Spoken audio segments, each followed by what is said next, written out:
Good morning, wrestling fans. Welcome to PWR today for Tuesday morning, January 26, 2021. I'm the man they call Meathead. And, it's we're a day removed, Linda. I don't want to go back to the pain that was Sunday. I feel a little bit better today. Not as good as I maybe felt Saturday or early Sunday, but I feel a little bit better. It's Tuesday morning. Let's talk wrestling. Linda Kay, good morning. Good morning, Meathead. I gotta say the same for me. I'm just little by little getting better. But, the words of my boys, the new day, it's a new day. Yes, it is. Yes, it is. I feel like having the gospel choir come down and sing to me now. Yes, we need that power of positivity. So. Yes. Well, I mean, we've got things to look forward to. Here's the biggest, right? First, let's talk sponsors. Let's talk Manscaped. Let's talk about how we're all getting silky smooth and make sure we're shaping in. Hey, Valentine's Day is coming up real soon. Make sure that you're getting that, the man in your life or the woman in your life. I'm not saying who you are, but if you have a man or a woman in your life, make sure you're shaping them up. If let's say I know it says Manscaped, but it's hairscaped, really. So if you want to go from like a pizza slice to a breadstick, do what you got to do. Get yourself the Lawnmower 3.0. Get yourself all silky smooth. PWR is the promo code. Save yourself 20% at manscaped.com. And then our lovers, our friends at collarandelbowbrand.com. Get on over there and look for the promo code PWR360 to save yourself 10%.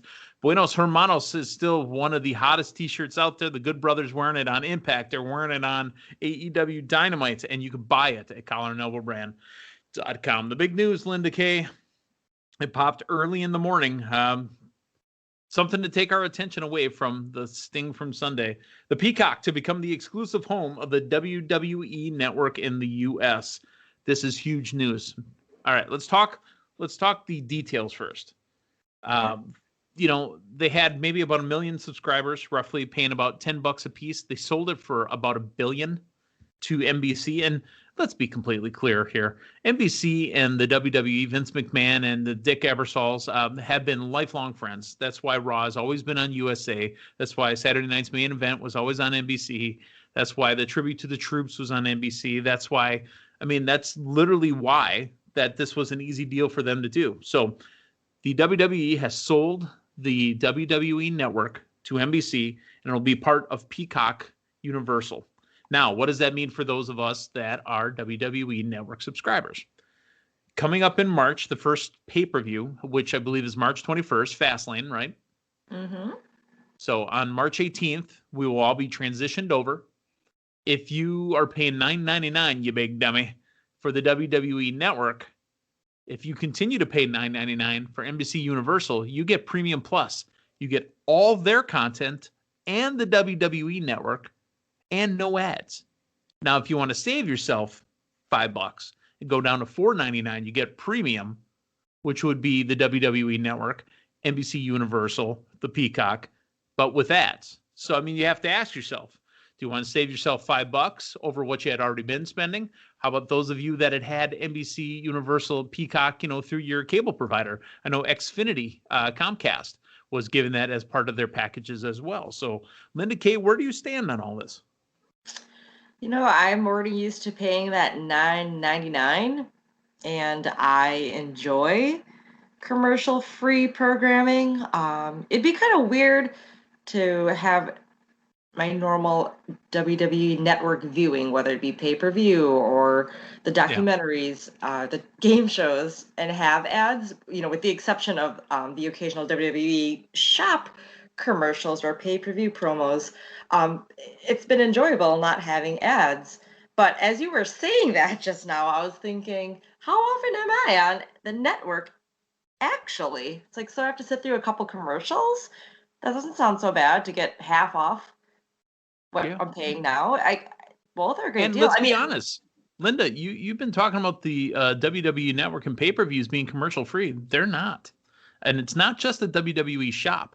They have Snickers commercials. They've got car insurance commercials. Okay. They've got Progressive. That stuff's there. We don't pay attention to it, but it's there. Yeah.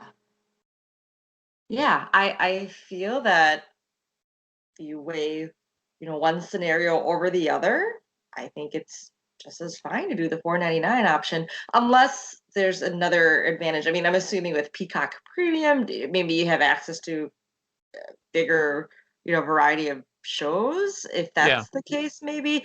I don't know. I don't have too much time to binge watch too much nowadays, so right. I might just do that 4.99 option. It took you reading that out loud, the same thing, the same article I read yesterday, and I'm Right. The same one listening to that I you. sent to you. I said, hey, look at this, look at this. Let's read it together. Yeah, exactly. Yeah, in my mind, I'm like, well, I'm already paying 9.99, but now that you read that out loud, I'm like, I'm not on the network that often. I mean, that's cutting everything in half, but still, getting that quality WWE Network programming.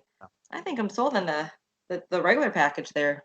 On the 4.99. And I don't mean to pull the curtain too far back on this, but I happen to get all my entertainment through a cable box for free. So I already don't have time to watch something on a streaming platform besides watching the network for the pay-per-views, besides watching it for, the random stuff that we talk about here on this very program every morning. I don't need anything from NBC Universal. And to be completely honest, NBC was never a network that was a go-to for me. I mean, yes, I was a Seinfeld fan. Right Mhm. now, just randomly, I'm binging some My Name is Earl, 2-3 episodes in a row, and that's about Oh. it. Love me some My Name is Earl. Yeah, I mean, the talk shows, the late night talk shows that I catch, the few nights I'm up late nowadays, Yeah, you can catch that the next day via a streaming service or YouTube or whatnot. But no, I do like NBC. So, I mean, but I'm fine with just, my normal network NBC that I get. But obviously, Peacock would have the benefit of having WWE as well as that new Saved by the Bell reboot, which I yeah, haven't seen which is yet. exclusive to the Peacock, right? There we go. Okay. I mean, if you need that, I almost said our boy, but he's not our boy. But the one individual I believe that's not on that show, there was news on him as well, but we're going to save that for somebody else's show, not ours. Hmm. It's ironic. The only other thing I can recall that I used to watch on NBC is Scrubs, and ABC bought the rights to all of it. So if you ever binge Scrubs, Scrubs is an ABC show. So I mean, there's nothing really there for me. I watched all of 30 Rock. I'm good. I don't need to see it again, and that's about it. Oh, The Office. What am I talking about? Oh yeah, The Office is on Peacock. I mean, I guess, but The Office also on 7 times a day on Comedy Central. So I think I'm good. yeah. Okay, Any well, days of, as I say, any Days of Our Lives fans out there? listening to Hey, this podcast and Days of it's Our Lives? it's I a don't know. soap opera, which is similar to what we talk about every day on the podcast to some I think we're talking extent. about two different genres altogether. Not Yeah, only two I different genres, two suppose. different windows of age brackets. I suppose. Now, granted, I have said on this program too that the lady that got me into professional wrestling is my grandmother, and she might be watching Days of Our Lives. I mean, she's 96 years old, but the wrestling that my grandmother watched, she was one of the old ladies that swung her purse at the bad guys. So Mm, love it. yeah, my little babushka, she's got to be only 4 foot tall now. I mean, she's honestly shrunk down to about 4 feet tall. That Linda, being a short person, and I don't mean to put you out there, but I got to ask you because you can relate. Um, Linda, how do you feel that all the kids in my family, all the grandchildren, the benchmark was when are you going to be taller than grandma? I think I got there at age 10. I'm barely over that. No, I'm kidding. You're barely over 10 or barely over 4 feet tall? Both. Wait, no. Fair enough. I didn't mean to put you out there, but I thought it was kind of funny. Oh, no worries. Let's talk about excuse me. Let's talk about Raw from last night.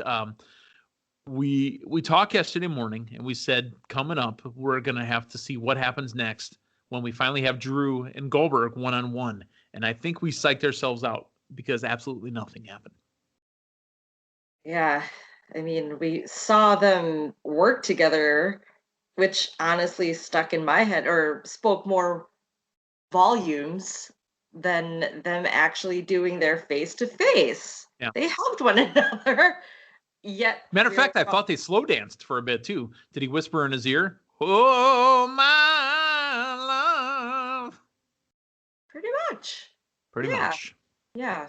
So, we're supposed to get this huge face off. We The didn't get it the confrontation. night. Well, we didn't fully get it the night when Goldberg returned because, as we discussed yesterday, Drew McIntyre didn't really get to speak his piece on why Goldberg was so upset with him. And we knew what the angle was, but he didn't really get to do that promo to kind of explain why this is happening. And then, of course, he had coronavirus and now he's back. And then, he did his promo first. We have Miz and Morrison come out, Goldberg come out, but we still didn't get something to really get this feud going. I don't know. The only thing we got out of Drew was he said, Goldberg's on a new kind of streak. And that streak is every time he comes back and goes after somebody's belt, he takes it. Well, I'll end that streak. I'm going to be leaving the Royal Rumble with my championship. Whoop-de-doo, Basil. Yeah. I mean, I've got nothing. It literally did the opposite for me. I thought maybe this would get me hyped a little bit for the match. I'm less hyped now for this match than I was 2 days ago. Same. I'm more confused. I mean, I get them both going after Miz and Morrison for inciting them possibly having some physicality last night, but instead they worked together. We got a little bit of confrontation and that was it. I thought maybe there might be something more during Raw, maybe some shenanigans backstage. No. Speaking of shenanigans, what was up with the Charlotte Flair and Shayna Baszler match? Not sure. Which got restarted as Charlotte Flair, Mandy Rose, and Dana Brooke versus Lacey Evans, Nia Jax, and Shayna Baszler. And then the winners by count out, Flair, Dana Brooke, and Mandy Rose. And then Charlotte Flair, Mandy Rose, and Dana Brooke versus Lacey Evans, Nia Jax, and Shayna Baszler, with the winners ended up being Nia Jax, Shayna Baszler, and Lacey Evans. What the wide world of sports is going on? I thought about when you and Matthew talked about how Raw has been reusing. Coronavirus Raw? Sure, you want to put it that way, yes. Just having limited talent there, or not necessarily. I mean, you could throw in the guys chasing that 24/7 title into a match. I mean, I don't want to see it anymore. But I was gonna say, yeah. Does the WWE universe necessarily want to see it? Maybe, but it's not like there's a live audience. They're gonna pipe in audio regardless of what you want to see and what you don't want to see. So you can see that side, like, okay, we do have talent here that we can use to use up this 3-hour Raw, or we can restart a match with the talent that already just had a match or started a match and now it's another one. I mean, we got it again later on Raw. I don't know. Yeah, and we're going to talk about it in a little bit. But yeah, I know what exactly you're talking about. Let's also talk about Slapjack and Xavier Woods. We've already been going down this path. This Mustafa Ali talking about Kofi Mania was actually built off the back of Ali. And he's not wrong. It's a great, callback to how Kofi got put into the match when Ali was supposed to be in the match. He built Kofi Mania off of it, won the championship, and now Ali, 2 or 3 years later, has got a heel program, some heat with Kofi on this. And hopefully Kofi gets healed enough in time to come back and have that match at Mania where Ali feels he should have went to. Yeah, this is something or an angle that's getting me into Retribution for the first time. And it's only been 9 months. Yeah.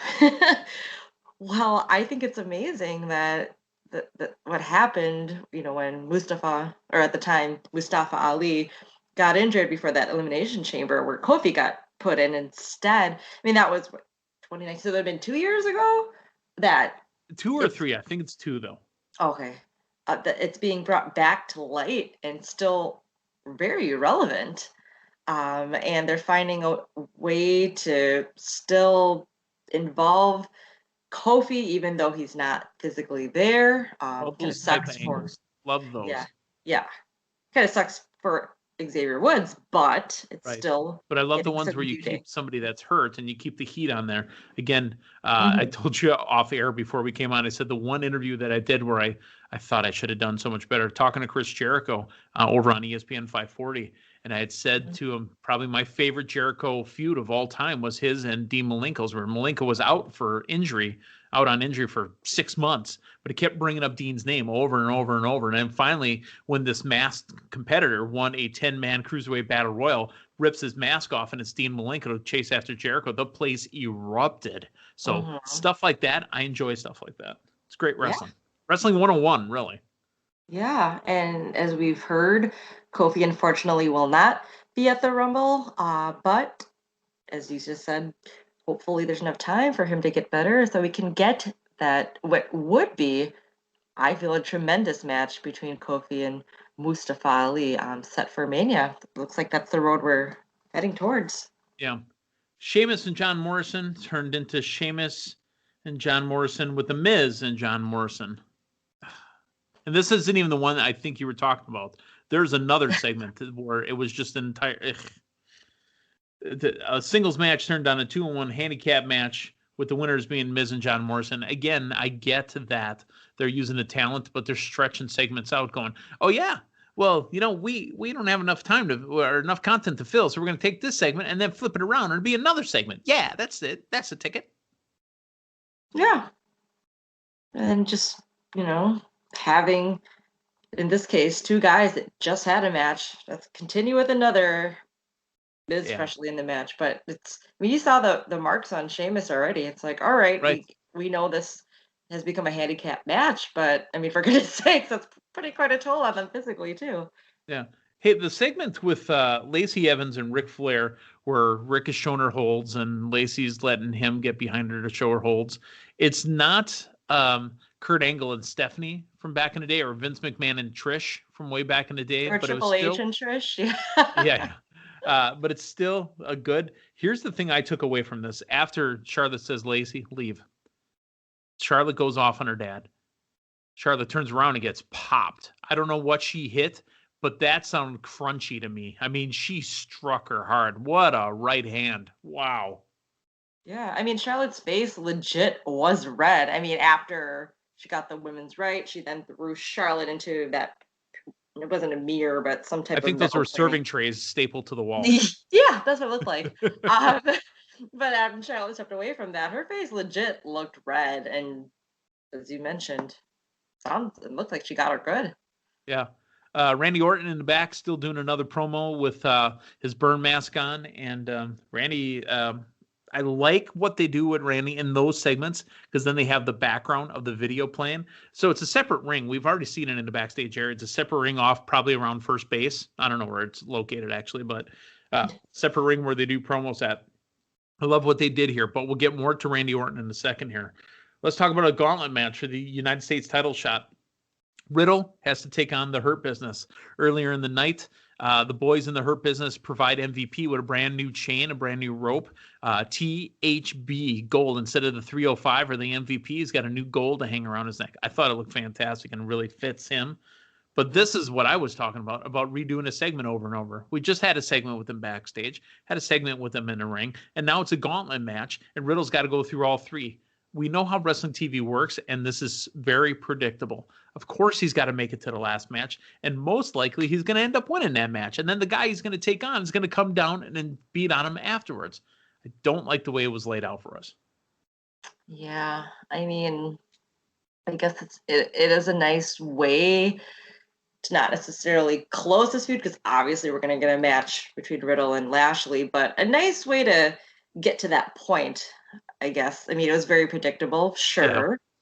But another part of this gauntlet match was just more, the whole thing with Cedric Alexander. Yeah, and MVP. That I think that built that storyline up a lot. And seeing, one of these days, Powell right in the kisser. Yeah. You're right on Cedric. I just, that's going to happen very soon. I'm surprised that that's already happening, given that they just became the tag team champs. Not even a month ago? It's a waste of the tag team belts, because you could still have that friction in the Hurt Business without the belts being on them. Right. But... Or is that where it comes to a head when they lose the belts? Oh, yeah. I'm guessing that's probably where they'll go. But, I think the whole Riddle Hurt Business feud has been built for quite a while now. I'm glad we're going to get this match between Lashley and I believe it's Riddle. at the Rumble. I'm sorry, what? I believe it's at the Rumble, if I'm not mistaken. I might be I wrong. think so too. Yeah, but Lashley already said he's in the Rumble, so I don't know if it'll be both. It could be for Raw next week. Oh, okay. Gotcha. But yeah, I think this has been good buildup. So another thing I took from the whole Hurt Business, being repeatedly on Raw last night, I didn't mind seeing R-Truth a couple times, though. Do you really ever mind seeing R-Truth? I don't. Oh. And, we, again, just earlier, we talked about the 24/7 running around the building stuff. The only part I liked about it was R-Truth. R-Truth says whatever nonsense he says. I mean, do you realize how old R-Truth is? He's in his 40s. Oh, late 40s. Or more. Okay. Yeah. I'll I say mean, if you think about it, Ron the Truth Killings showed up in WWE right after the breakup of the New Age Outlaws, and he was K-Quick. K-Quick, yep. It was getting rowdy with the Road Dogg. I love the mention of Road Dogg last night as well. Yeah. So, but yeah, sorry, I did pop at the whole 24 gold carats and then Truth happy birthday. Oh man. I love Truth. I think Truth is awesome. And who would have thought it? But I think Truth is a first ballot Hall of Famer, to be honest with you. Yeah. All right. Let's talk about another Hall of Famer who's already in the Hall of Fame and returned last year at the Rumble after a 9-year absence. He returned tonight to tell us what he's been up to and where he's been and what he's doing. The long and short of it is the best and the biggest declaration of the Royal Rumble has just come from Edge. Edge will be in the Rumble this Sunday. That's great. That's tremendous. That's news that I was expecting more so than I was more excited for that than I was for Goldberg and McIntyre. Right.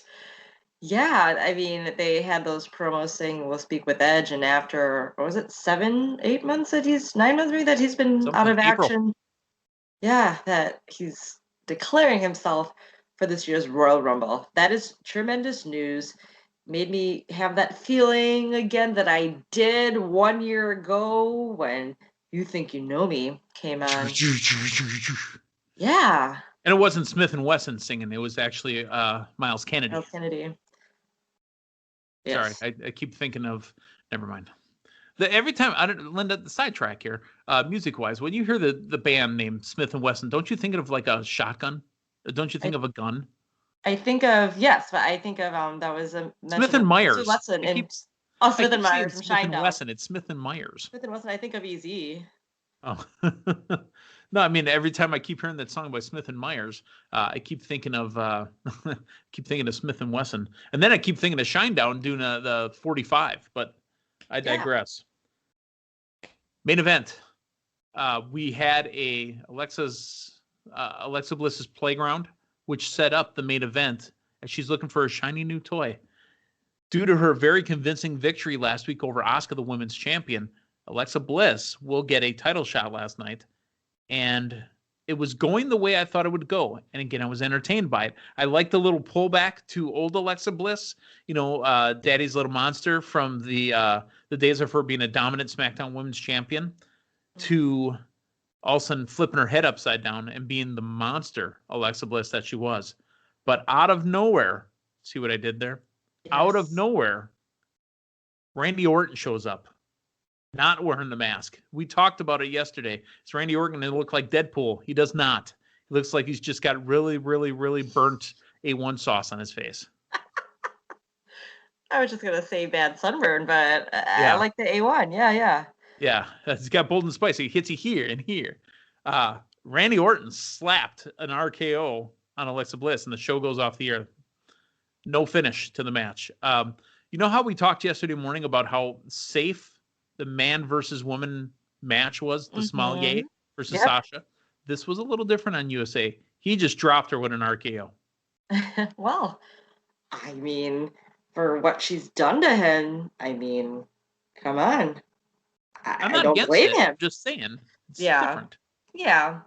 No, I thought that too, actually. I guess maybe it wasn't exactly a match. See what I did there? Yeah. Yeah. I got But excited.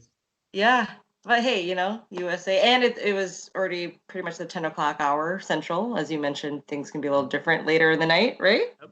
Bow, chicka, Okay. bow, bow. Yes, that too. Um, but that was great to see. I too enjoyed how she changed gimmicks. I mean, we got the Yeah. goddess Alexa Bliss to the Yes. what did you say, the beast or the monster? Excuse me, The Alexa monster Alexa Bliss. Bliss is what I called her. Yes. Yeah, and I was a little worried for a minute there, thinking that. I mean, I love Alexa Bliss too, but I thought maybe titles might have changed hands just Oh because no, no, no, no, no. Asuka needs to keep that belt. well, I know, for your sake, for the team they call Meatheads, yes. Yes. But I was just kind of like, ooh. I mean, I don't mind if this happens down the line. I would like it to happen more at a pay-per-view if Fastlane. it was to happen.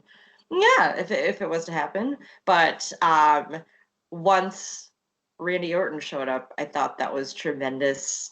Surprised us with an RKO. I loved how, Alexa had Asuka, which maybe she had it in with the mandible claw. That's right. So she was, Yes. hunched over. All of a sudden, Well, you she see had a Randy. gumball stuck behind her teeth. She was just trying to help her out, get that gumball Oh, out of there. yeah. Okay. Those jumbo ones that you put a quarter in. Right. Mm. Exactly. And you get about Not a 10 seconds of jawbreaker. sugar. Yeah, you get 10 Yes. seconds of sugar and it's all gone. Yes. But she was hunched over. All of a sudden, you see Randy Orton. How many times have we seen that over the years where no matter what wrestler it is, all of a sudden, there's Randy again, pops up out of nowhere, Yep. rises from the flames this time, if you will, and just lays So like a RKO on. phoenix almost. Ironic. Mm-hmm. Yeah. Yeah, it was good. I loved it. I thought it was a great way to go off the air. I mean, it was the go home show for the Rumble, which, I thought maybe it might have leaned more toward the actual Rumble match the way it was going to go off the air. Yeah. But it left us wanting more, and I'm glad it ended with that versus a Goldberg McIntyre ending that may have been cut off the air again. Who knows? Let's talk one more bit of news. I don't think we got to this yet, but are you a fan of Bad Bunny? There's a couple songs. Yes, I know he's done a lot of collaborations, and Okay. I know of him Was through it in that. Spanish, the Booker T song? Because I didn't understand it. I think so, except for Booker T's Can little you kid. dig it? Yeah.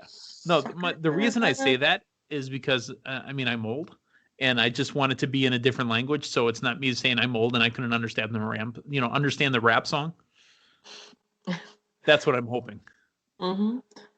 But yeah, looks like we'll have, we're going back to having some musical performances. I mean, I instead of miss those. instead I of at Mania, we're getting one absolutely at miss them. Rumble. Okay. I absolutely miss them. Till this day, or on this day, I still believe Alter Bridge should have performed Edge in once, just once. Maybe they will at the Rumble. Oh, that would make my day. Honestly, that would make my day right there. Yeah. I mean, if they can have live performers for NXT Takeover, I remember when Aleister Black had Code Orange, and then they were on again, I think, for that In Your House. I'm just trying to think of the latest pay-per-views that Yes. have had live bands. And if we're gonna have Bad Bunny, why not have Alter Bridge? Well, Bad Bunny, it's not like he's carrying Metalingus. around it's not like Bad Bunny's carrying around a guitar player, a drummer, a bassist, keyboardist, and a pianist, and any of that other stuff. A Bad what? Bunny's got a mic and a track. Yes. So, but again, to this day, I think that the one missed opportunity was somebody let Edge be played in by Alter Bridge. I would lose my mind. I absolutely love that song. It's not like there's many touring gigs right now. Right. Maybe it could be, maybe. Well, is it Smith or Myers from Alter Bridge? Is it Myers? No, Myers is from somebody else. Miles Kennedy. Yeah, no, Miles Kennedy sings for Alter Bridge, but Yes. Smith is the singer from Shinedown. Brent Smith and I said Brian Myers. It's something Myers. Yeah, where's Myers from? He's from Shinedown too. From Shine? I thought he was from somebody else. Sorry, I thought it was a mix of bands. But anyways, let's get Miles Kennedy out there singing no Guns N' Roses, just playing Edge in. That's it. If you could walk next to him all the way down. Oh, yeah. It would be the long ramp to the ring. Oh, my God. What a great song. All right. So from all that we talked about to Metalingus, this has been a very action-packed and news-filled Tuesday morning. Linda, just in moments time, depending on when you're listening to us, it could be on the air right now. We usually come on the air about 7 Eastern, 6 Central every morning here. But the WWE Superstar Spectacle should be going on the air on the network right about now or within a couple hours, or it's aired before if you're listening later. But Matthew Thomas and myself will be in tomorrow morning to talk about that, talk about Impact Wrestling, and getting ready for Dynamite and NXT. So for Linda Kay, I'm the man they call Meathead. Hey, thanks for stopping by. So long, everyone.